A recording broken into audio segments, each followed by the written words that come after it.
Shabbat Shalom, everyone. Shabbat Shalom. I hope everyone is doing well.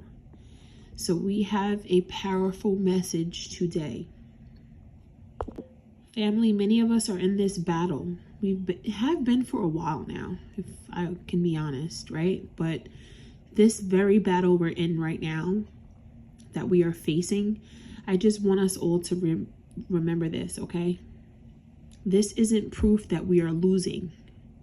The distance we feel, the cries, the tears we shed, the pain, the worry, the doubt. This isn't proof that we are losing, but it is proof that we are valuable and we possess something worth fighting for. Hashatan, the enemy, people in general, family, they do not attack what is not valuable. In life, the things that are important, the things of significance, those are the things that are worth fighting for. So family, you are under this pressure, but it is not because you are weak or that you are losing the battle, but it's because you are on the brink of possession, the brink of elevation, the brink of deliverance. So let's read Joshua chapter 6, okay? So we're in Joshua chapter 6, and it says this. Now the gates of Jericho were secured, barred, because of the Israelites. No one went out and no one came in. Then Yahuwah said to Joshua, see, I have delivered Jericho into your hands, along with its king and its fighting men. March around the city once with all the armed men. Do this for 6 days. Have 7 priests carry trumpets of ram horns in front of the ark. On the 7th day, march around the city 7 times, with the priests blowing the trumpets. When you hear them sound a long blast on the trumpets, have the whole army give a loud shout. Then the wall of the city will collapse, and the army will go up, everyone straight in. So Joshua, son of Nun, called the priests and said to them, take up the ark of the covenant of Yahuwah, and have 7 priests carry trumpets in front of it. And he ordered the army, advance, march around the city with an armed guard, going ahead of the ark of Yahuwah. When Joshua had spoken to the people, the 7 priests carrying the 7 trumpets before Yahuwah went forward, blowing their trumpets, and the ark of Yahuwah's covenant followed them. The armed guard marched ahead of the priests and blew the trumpets, and the rear guard followed the ark. All this time the trumpets were sounding, but Yeshua had commanded the army, do not give a war cry, do not raise your voices, and do not say a word until the day I tell you to shout, then shout. So he had the ark of Yahuwah carried around the city, circling it once. Then the army returned to the camp and spent the night there.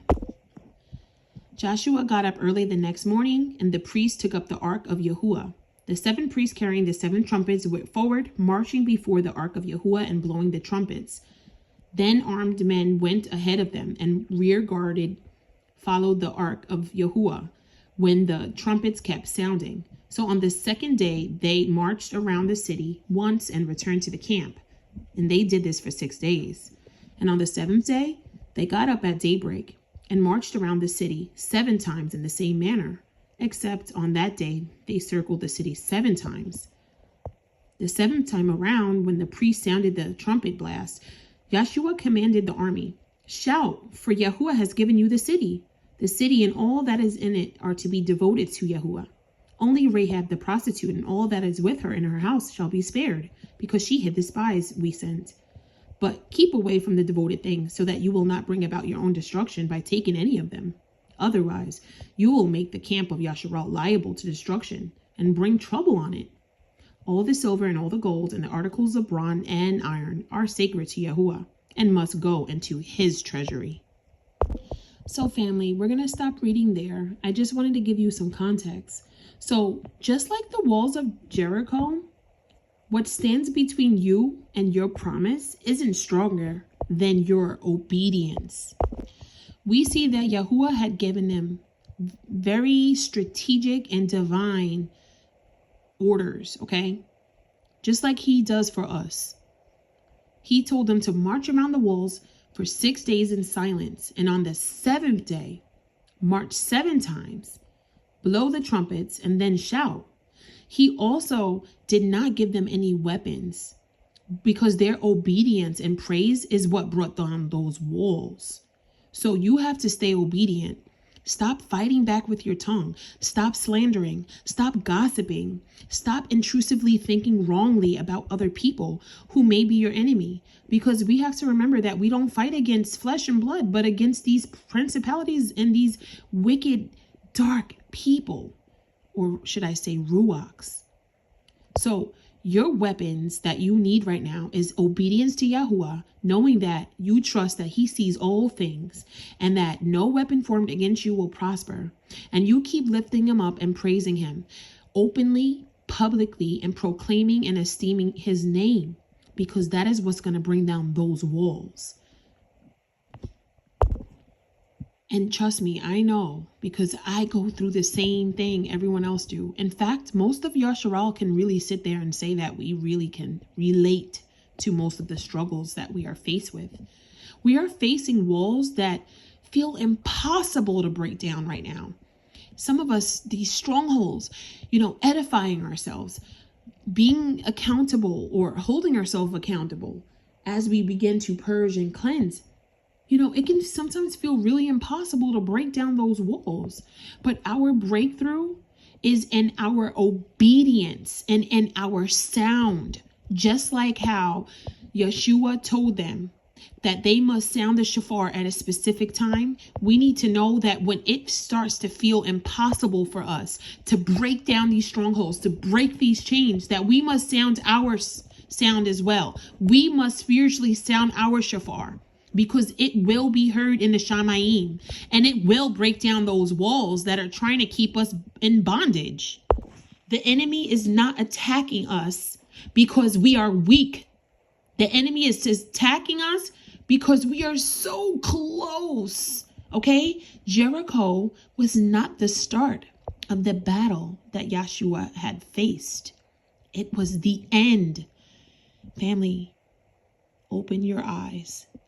Listen to what I'm saying. Your breakthrough is nigh.